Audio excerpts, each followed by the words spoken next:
Students, हमारा topic चल रहा था विज्ञापन की तकनीक। विज्ञापन की तकनीक में दूसरा पॉइंट है प्रचार के लिए विज्ञापन। इस तकनीक के अंतर्गत उपभोक्ताओं को उत्पाद के मुफ्त नमूने देना शामिल है।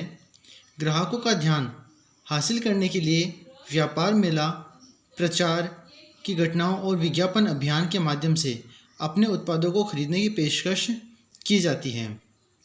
ठीक है, विज्ञापन की इस तकनीक में वस्तुओं का प्रचार करने के लिए उपभोक्ताओं को वस्तुओं के मुफ्त नमूने दिए जाते हैं।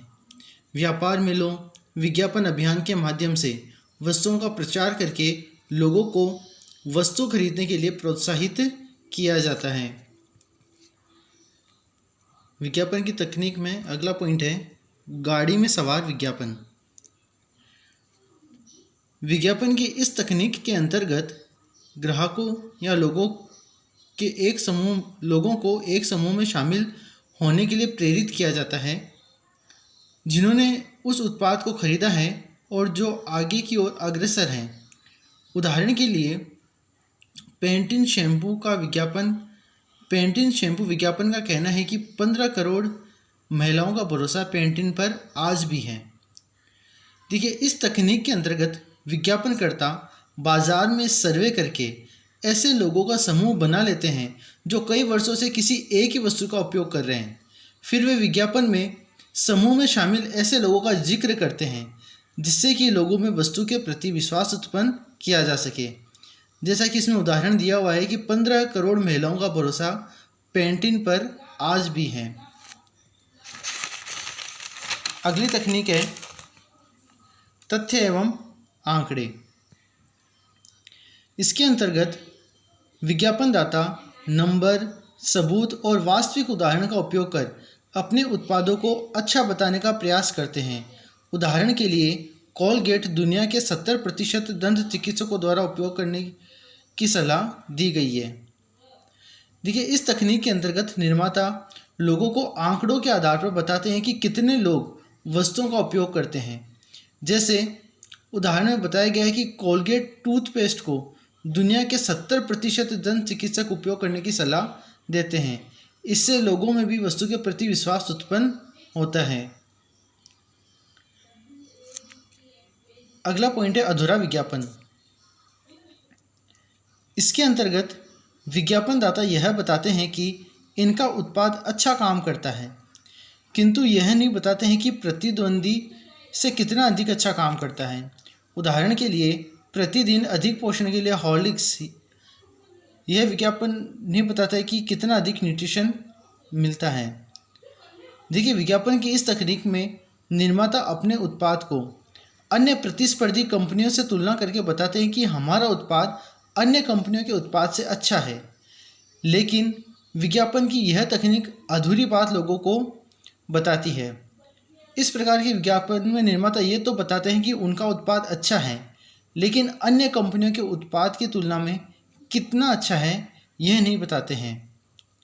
जैसे कि यहाँ उदाहरण में बताया हुआ है कि हॉर्लिक्स का उपयोग करने से इसमें अधिक न्यूट्रिशन मिलता है, लेकिन इसके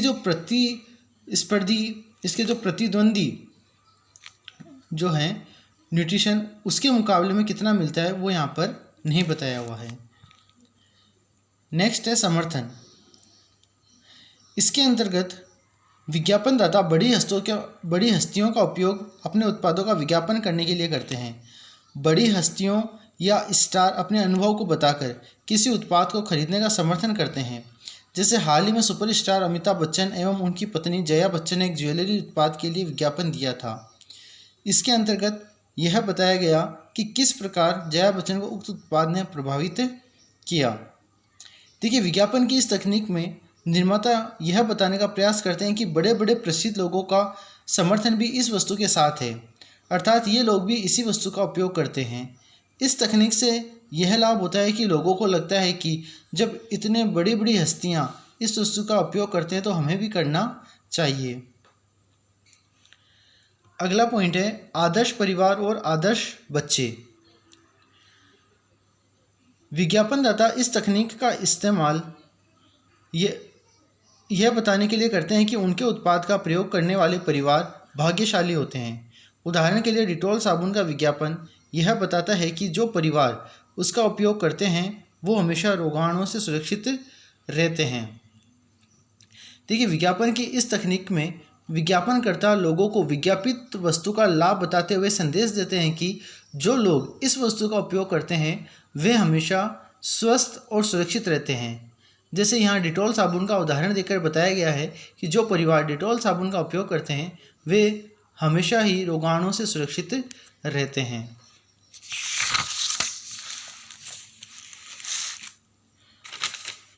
अगला पॉइंट है छूट। इस तकनीक के अंतर्गत विज्ञापनदाता अपने उत्पादों को बेचने के लिए उत्पादों की कीमत में कुछ छूट देने का प्रस्ताव उपभोक्ता से करते हैं।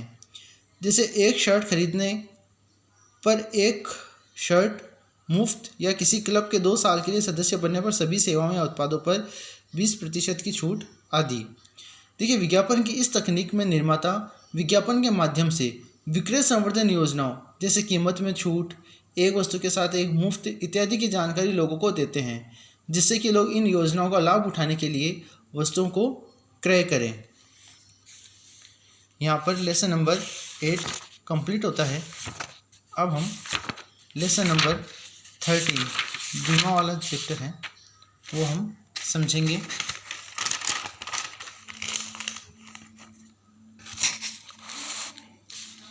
लेसन नंबर 13 बीमा। सबसे पहले बीमा का अर्थ।